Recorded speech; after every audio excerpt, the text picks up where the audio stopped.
Hikmah yang ketujuh daripada Al-Hikam Al-Ata'iyah, berkata penyusunnya atau pengarangnya Al-Imam Ahmad bin Athaillah As-Sakandari rahimahullah.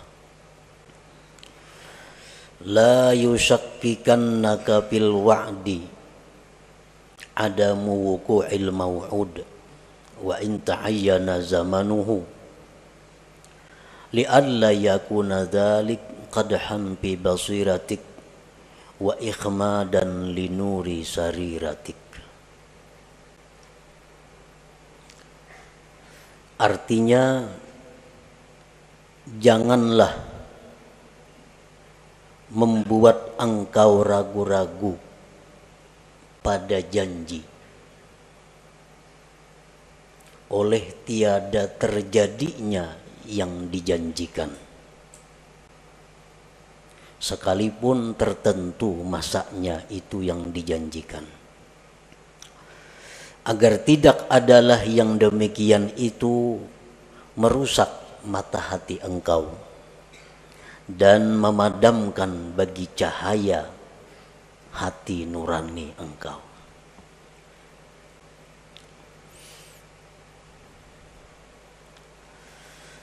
Maksud daripada hikmah yang ketujuh itu adalah idza wa'adakal haqqu ta'ala bi syai'in 'ala lisanil wahyi awin nabi awi syaikhil mursyid thumma lam yaqa' dzalikal maw'ud fala yanbaghi ay yushakkika kadzalik fi sidqil maw'ud wa in kana mu'ayyanaz zaman walakin ta'addab bihi wa hassin dhannaka bih li'alla yakuna dzalika ifsadan fi basiratika allati hiya mahallu hidayatik wa itfa'an li nuri sariratika allati hiya mahallu musyahadatik.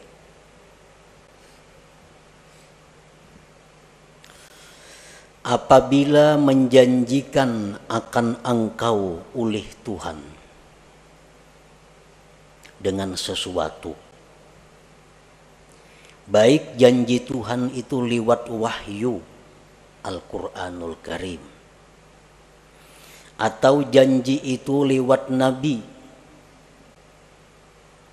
atau janji itu lewat guru yang membimbing, kemudian tidak terjadi itu yang dijanjikan, maka janganlah membuat engkau ragu-ragu yang demikian itu pada kebenaran yang dijanjikan itu, sekalipun tertentu masanya. Tetapi beradablah engkau dengannya, berbaik sangkalah engkau dengannya, agar tidak rusak mata hati engkau yang merupakan tempat petunjuk engkau, dan agar tidak padam cahaya sarirah engkau yang itu merupakan tempat musyahadah engkau kepada Allah Subhanahu wa ta'ala. Para muhibbin rahimakumullah, hikmah yang ketujuh ini masih berhubungan dengan yang keenam. Minggu dahulu kita membicarakan yang keenam, la yakun ta'akhuru amadil ata ma'al ilhahi bid du'a mujiban liya'sik ila akhirih. Janganlah terlambatnya bantuan serta seringkali berdoa menyebabkan putus asa engkau. Jangan sampai. Artinya kita berdoa, ada kelihatan hasilnya, jangan putus asa. Arti jangan putus asa, jangan ampih berdoa itu, jangan ampih. Bila ampih itu putus asa ngarannya. Nah, itu yang keenam minggu dulu. Yang ketujuh ini, apabila Allah menjanjikan sesuatu kepada kita, atau Rasulullah Sallallahu Alaihi Wasallam menjanjikan kepada kita atau guru pembimbing kita menjanjikan kepada kita, sekalipun masa tertentu, besok umpamanya, kemudian janji itu tidak terwujud. Nah, janjinya kada terwujud, maka janganlah itu membuat kita ragu-ragu dengan janji itu. Jangan kita ragu-ragu, tetapi hendaknya kita beradab dan berbaik sangka, baik itu kepada Allah atau kepada Rasulullah atau kepada guru yang membimbing kita. Karena kalau kita ragu-ragu terhadap janji itu, akibatnya akan merusak basirah kita. Padahal basirah itu adalah tempat hidayah kita, dan merusak akan sarirah kita, yang sarirah itu merupakan tempat musyahadah kita kepada Allah Subhanahu wa ta'ala.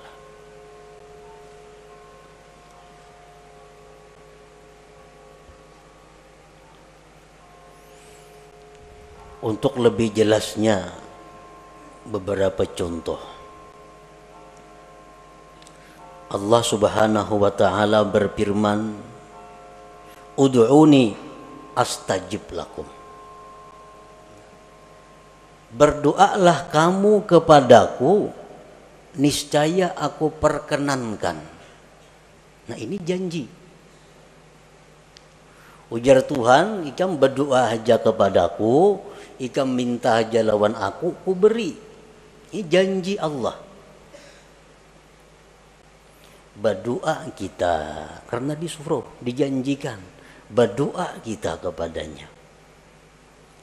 Berdoa sekalinya kadada terwujud apa nang kita minta itu, kadada kelihatan apa nang kita minta itu.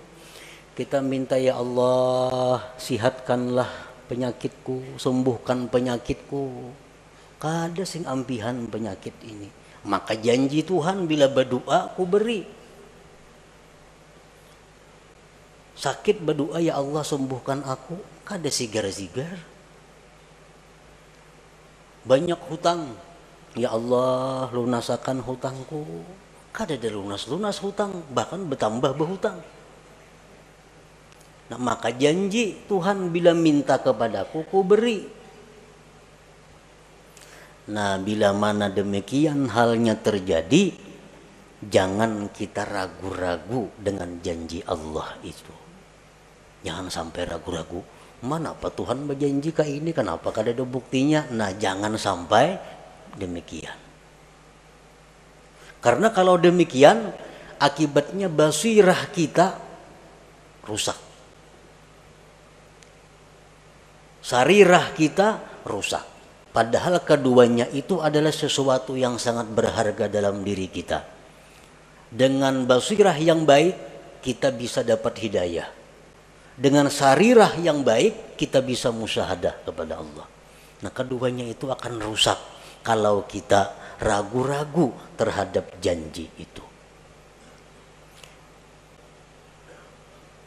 Nah, jadi firman Allah, berdoalah kamu kepadaku, aku perkenankan kamu.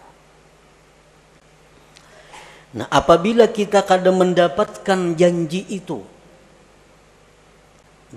kadang kita dapatkan. Sudah berdoa dengan syarat-syarat doa nang 15 sudah. Adab doa nang 10 beres. Kada ada terwujud juga.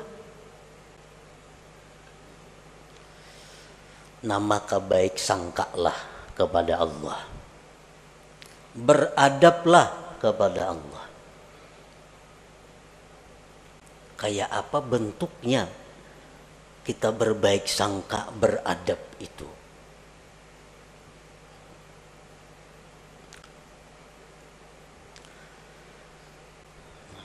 Jadi kita berdoa, kada terwujud, kada kabul kelihatannya, kada ada. maka hendaklah kita bersangka. Satu, doaku ini dikabulkan oleh Allah, tapi mungkin Allah gantikan dengan yang lebih baik dan yang lebih bermanfaat yang aku kada tahu apa itu.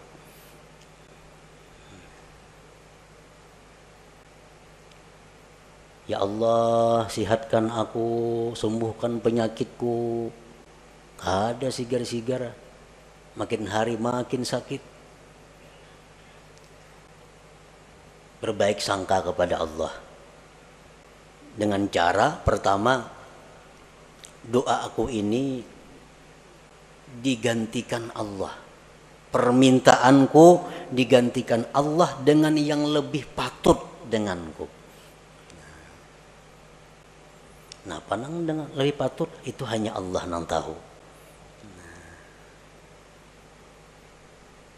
Jadi kita kada ragu-ragu dengan janji Allah bahwa doa itu dikabulkan. Cuma ini diganti Tuhan dah. Bertahun-tahun aku berdoa, kada ada juga kelihatan, berarti diganti Tuhan dengan yang lebih patut bagiku.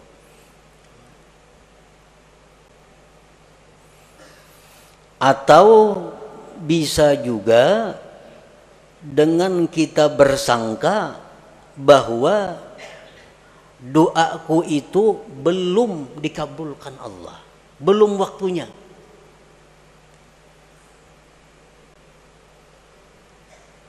Belum waktunya. Mungkin Allah mengetahui waktu yang tepat dan sekarang belum waktunya doa itu dikabulkan. Jadi tiap hari berdoa aja. Jangan putus berdoa. Walaupun kada kelihatan yang kita minta itu wujudnya, tapi kita meyakini bahwa ini hanya soal waktu. Ini hanya soal waktu. Allah menentukan waktu yang tepat bagiku untuk mewujudkan apa yang ku minta itu.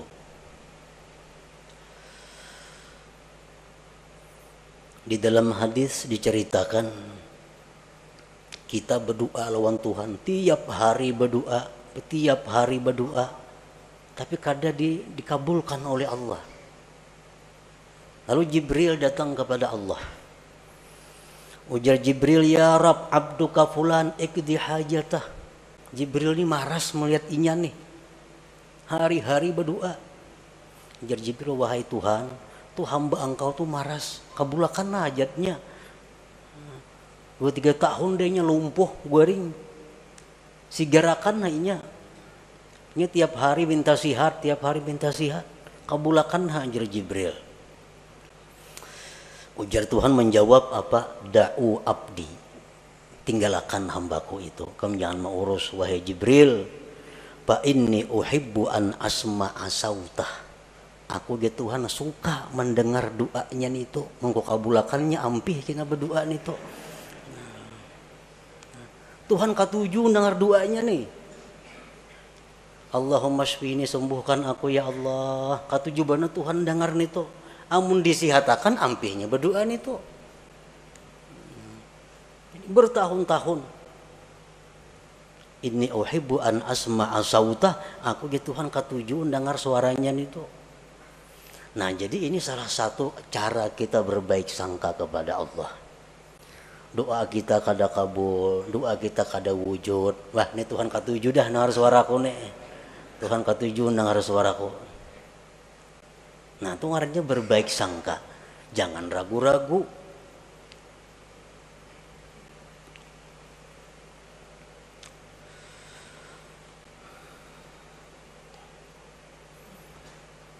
Jadi bisa 1 tahun, 2 tahun. Hanya soal waktu. Yang pada nantinya akan terwujud apa yang kita minta itu. Yang penting jangan putus asa berdoa, meminta kepada Allah, dan jangan ragu-ragu. Napa kada sing kabulan doa nih? Napa nih janji Tuhan nih kayak apakah ini? Nah, jangan sampai itu, jangan sampai.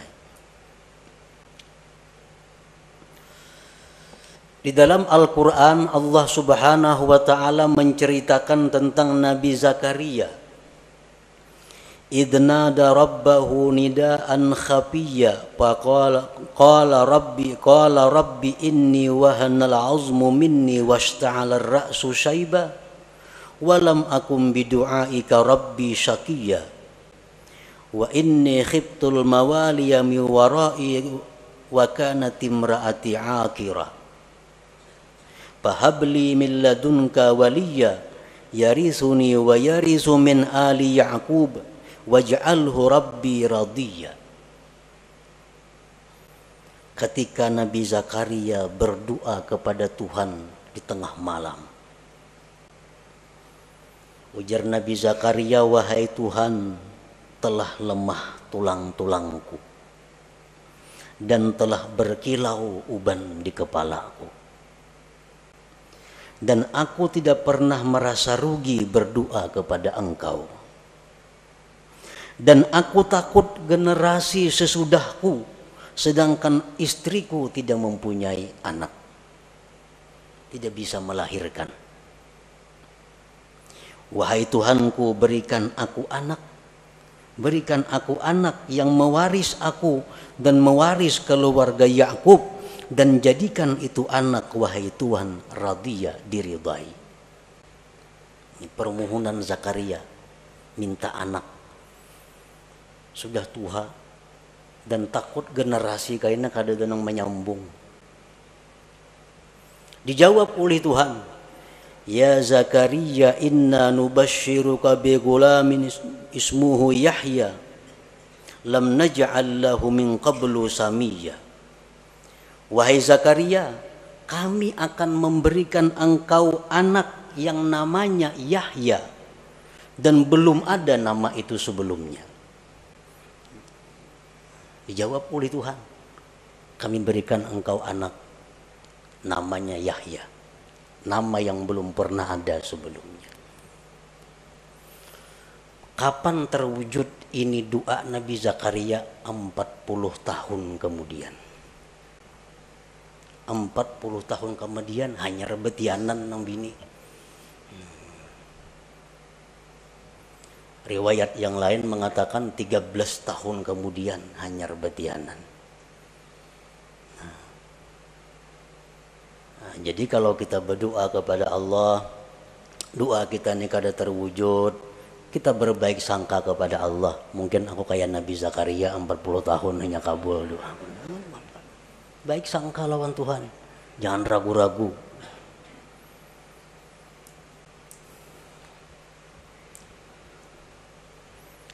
Demikian halnya Nabi Musa alaihi salam.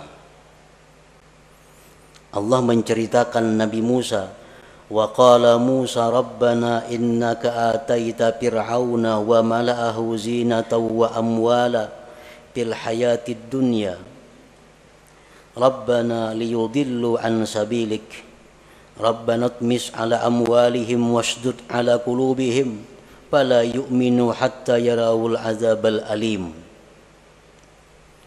Ujar Nabi Musa, wahai Tuhan.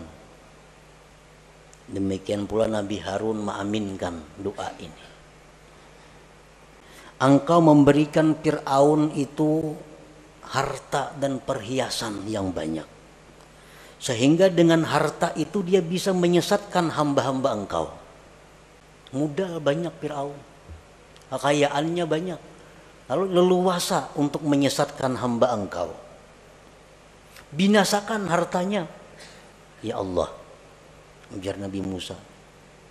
Ya, bisakan hartanya itu dan kunci hatinya sehingga mereka tidak beriman. Maka mereka tidak beriman sehingga melihat azab yang pedih.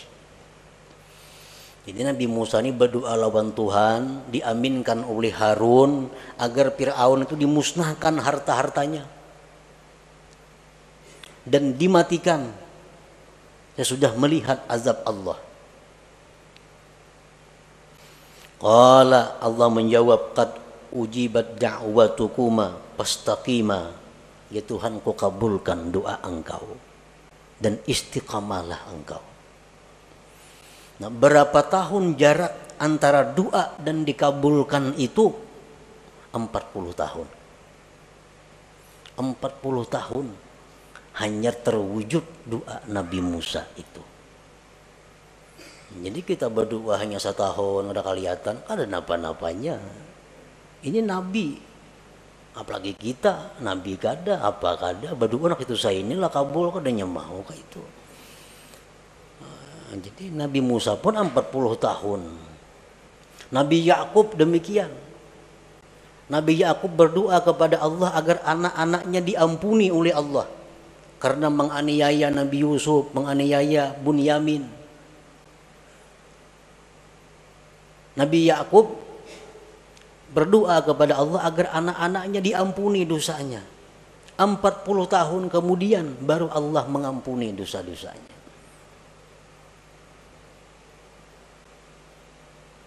Nah, jadi lambatnya permintaan kita itu diwujudkan oleh Allah jangan menyebabkan kita putus doa, jangan menyebabkan kita ragu-ragu dengan janji Allah bahwa doa itu akan dikabulkan. Jangan ragu-ragu itu.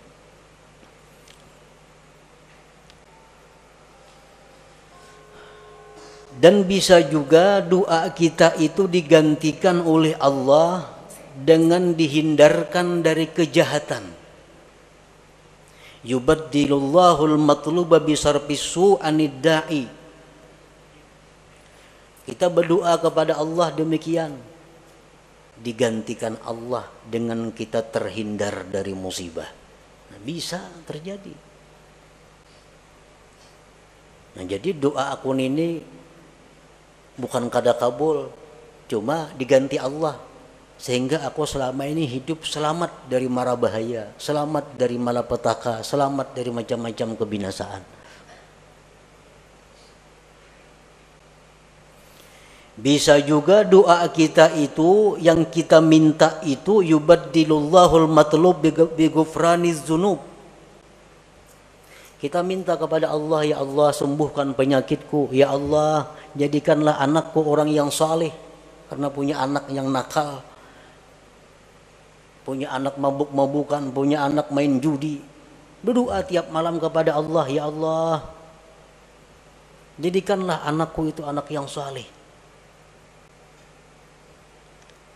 Tatap pemainan itu bisa doa kita digantikan oleh Allah dengan diampuni dosa. Ya pemainan diampuni Tuhan dosanya, esoknya pemainan pulang diampuni Tuhan pulang dosanya. Kita nang berdoa dosa-dosa kita diampuni Tuhan juga. Nah, bisa terjadi itu digantikan demikian. Atau bisa juga kita berbaik sangka kepada Allah, yaddakhirullahu lahul matlub fil akhirah. Allah simpan yang aku minta ini sagan di surga kain aku nikmati. Nah,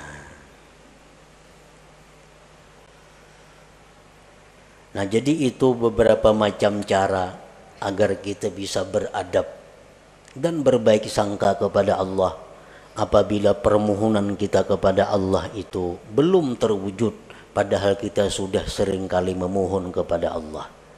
Jangan sampai kita putus asa, jangan sampai kita ragu-ragu dengan janji Allah yang menjanjikan bahwa berdoalah kamu maka akan kukabulkan doa. Jangan ragu-ragu itu.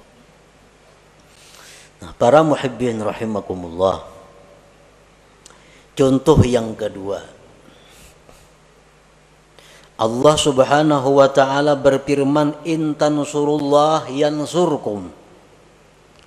Jika kalian membela agama Allah, Allah akan menolong. Nah, ini janji.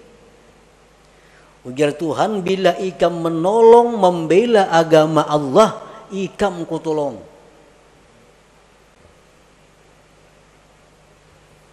Kenyataannya Sayyidina Umar bin Khattab, orang yang membela agama Allah mati-matian, mati disuduk orang. Maka ditolong Allah. Kenapa mati disuduk orang? Sayyidina Utsman bin Affan, orang yang mati-matian berjuang bersama Rasulullah menegakkan Islam, mati disembelih orang. Mata mazbuha, mati disembelih. Apabila Allah menolong, kalau disembelih orang kayak apa? Sayyidina Ali bin Abi Thalib, orang yang habis-habisan membela agama Allah, mata maktula, mati terbunuh. Nah, di mana letaknya pertolongan Allah yang menjanjikan bila ikam menolong agama, ikam kutolong? Di mana andaknya? Nah, supaya kita jangan ragu-ragu dengan janji Allah itu. Karena kalau kita ragu-ragu akan merusak apa-apa yang ada di dalam hati kita.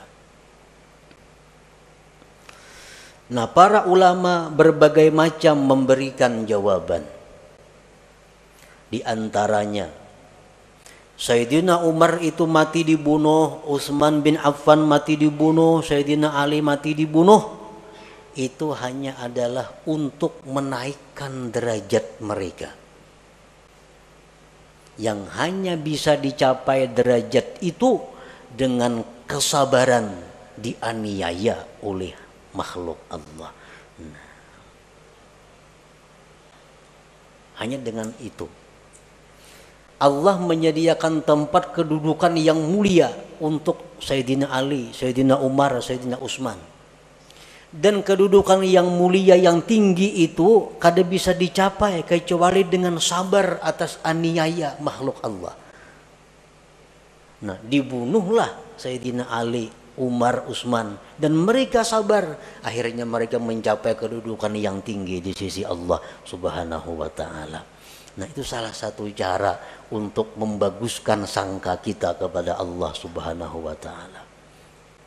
Kalau ada pejuang-pejuang Islam, dai-dai nang ke situ kamari berdakwah memperjuangkan agama Allah, tahu-tahu dianiaya orang, disakiti orang, mana pertolongan Allah? Maka Allah janji menolong bila kita menolong agama Allah. Sekarang aku dianiaya orang, kada ditolong oleh Allah. Nah, jangan sampai demikian. Allah menolong cuma dengan cara yang dipilih oleh Allah, dengan cara yang dikehendaki oleh Allah Subhanahu wa ta'ala. Dokter itu menolong lawan kita. Cuma cara menolong dokter ini menyakitkan. Orang ada penyakit dalam parut, ditolong oleh dokter, cuma pertolongannya berdarah-darah. Dioperasi oleh dokter, tambah sakit, dioperasi, diangkat, dijahit, bayar lagi. Tapi sihat, sembuh. Nah, dokter menolong cuma dengan cara seperti itu. Jadi Allah Subhanahu wa ta'ala bisa menolong orang-orang yang membela agama Allah dengan cara demikian. Dengan cara yang kelihatannya sakit, tapi justru meninggikan martabat kedudukannya di sisi Allah Subhanahu wa ta'ala. Nah, jadi jangan ragu-ragu. Aku selama ini membersihi masjid tiap hari, kan menolong syiar Islam tuh, membersihi masjid, azan tiap hari, subuh kalanggar, rumah dibongkar orang sekalinya. Mana pertolongan Allah nangka ini? Nah, jangan ragu-ragu. Pokoknya bila kita membela agama Allah, Allah pasti membela kita, tapi dengan cara yang dikehendaki Allah, bukan dengan cara kita. Caranya terserah Allah. Pokoknya ditolong orang-orang yang membela agama Allah Subhanahu wa ta'ala. Nah, kemudian lagi itu contoh yang merupakan wahyu Al-Quran. Rasulullah sallallahu alaihi wasallam bersabda, "Lau kana 'alaika mislu Uhudin dainan addahu Allahu anka, qul Allahumma kfini bihalalika an haramik wa aghnini bifadlika amman siwak." Ujar Nabi, andai kata engkau punya hutang seperti gunung Uhud, hutang engkau kayak gunung Uhud bisi hutang, Allah akan melunasi hutang itu. Amalkan ini, jar Nabi.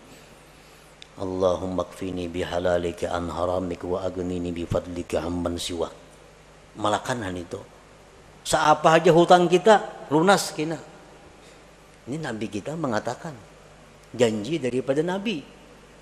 Amalakan sebulan tiap hari mengamalkan 100 kali, tetap ada hutang kali jalan-jalannya kawata bayar. Setahun rumah disita orang maginnya, hutang kada kau bayar, sita orang rumah. Mana kebenaran janji Nabi nih? Bila mengamalkan itu dipunahi hutangnya. Nah, bila menemui itu, beradablah engkau, berbaik sangkalah engkau dengan Nabi sebagaimana dengan Allah tadi. Bagaimana kita berbaik sangka kepada Nabi, beradab dengan beliau. Barangkali amalan yang aku baca ini ada yang kada pas lagi bagi diriku. Mungkin bilangannya kah aku membaca 100-annya, padahal mestinya 1000 sehari, bisa juga. Atau bisa aku ada dosa-dosa sehingga amalan itu ditolak di sisi Allah, bisa juga. Nah, jangan sampai kita menyalahkan Nabi yang menjanjikan itu. Itu membahayakan kita.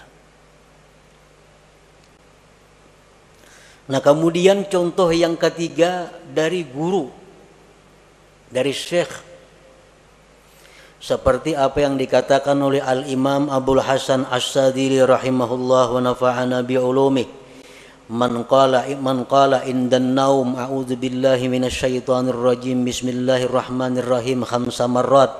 Allahumma bihaqqi Muhammad arini wajha Muhammad sallallahu alaihi wasallam hala wa ma'ala ra'an nabi sallallahu alaihi wasallam fi manami. Ujar Syekh Abdul Hasan Az-Zazili, barang siapa nang hendak guring, siapa nang hendak guring membaca a'udzubillahi minasyaitonirrajim bismillahirrahmanirrahim 5 kali, tuntong hanyar Allahumma bihaqqi Muhammad arini wajha Muhammad, ya Allah dengan hak Muhammad perlihatkan kepadaku wajah Muhammad sekarang dan nanti, maka dia akan bermimpi malam itu dengan Rasulullah sallallahu alaihi wasallam. Ujar Syekh Abdul Hasan As-Sazili, amalakan itu. Guring kada mimpi Nabi.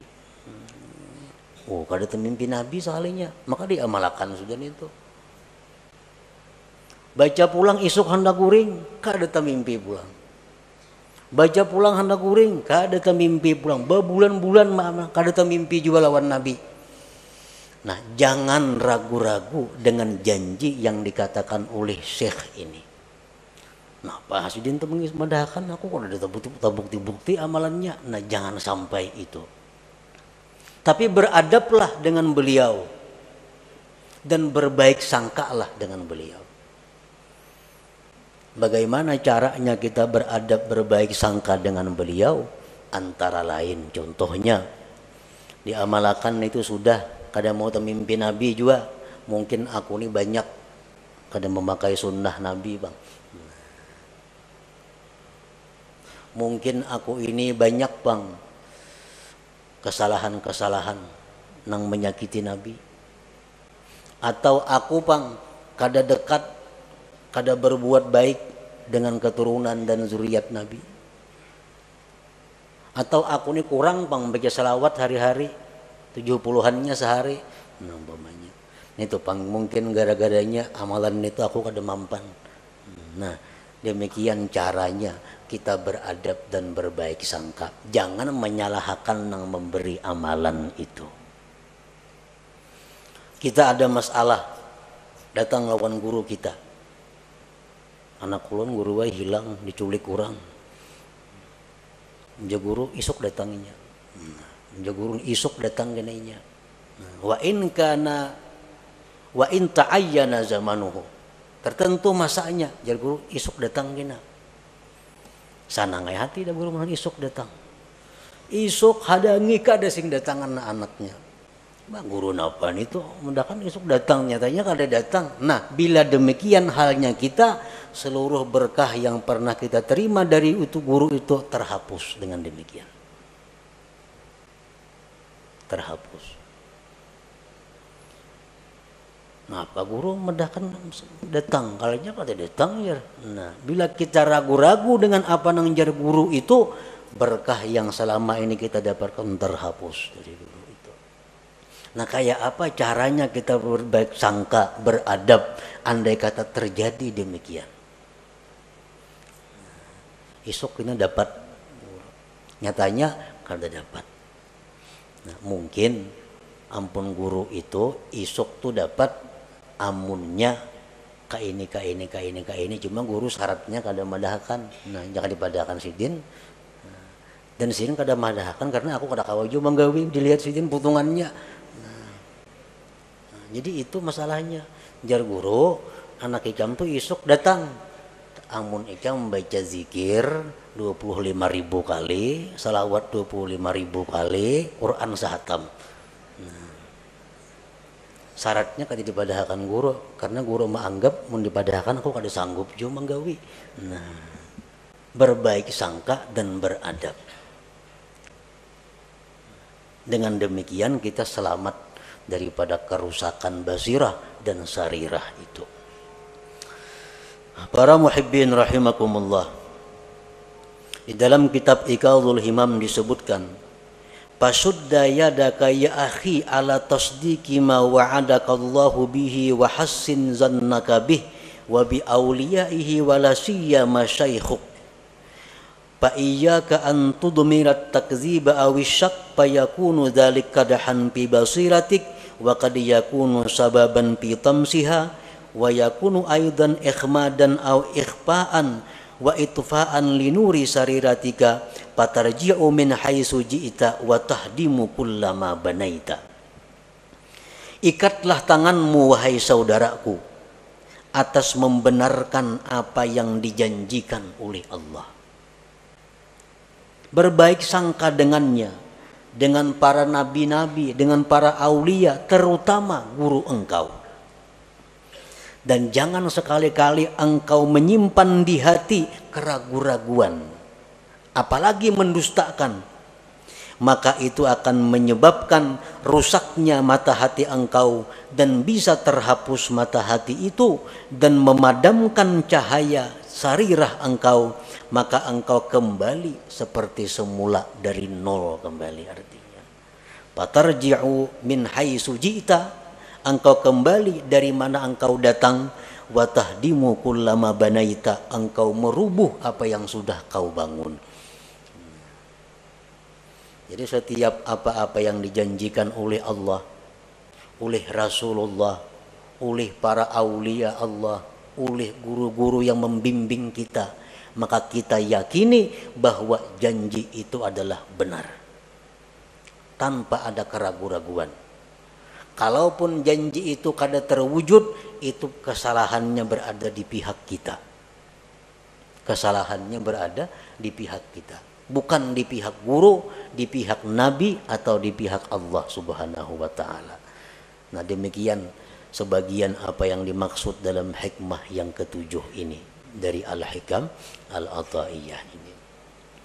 Nah, selanjutnya Al-Hikmatus Saminah, hikmah yang ke-8. إلى حضرة النبي صلى الله عليه وسلم الفاتحة. نستعين اهدنا الصراط المستقيم صراط الذين يا الله بها يا الله بها يا الله بحسن الخاتمة يا الله بها يا الله بها يا الله بحسن الخاتمة يا الله بها يا الله بها يا الله بحسن الخاتمة فيا أيها الرجل منه شفاعة صلوا عليه وسلموا تسليما اللهم صل وسلم وبارك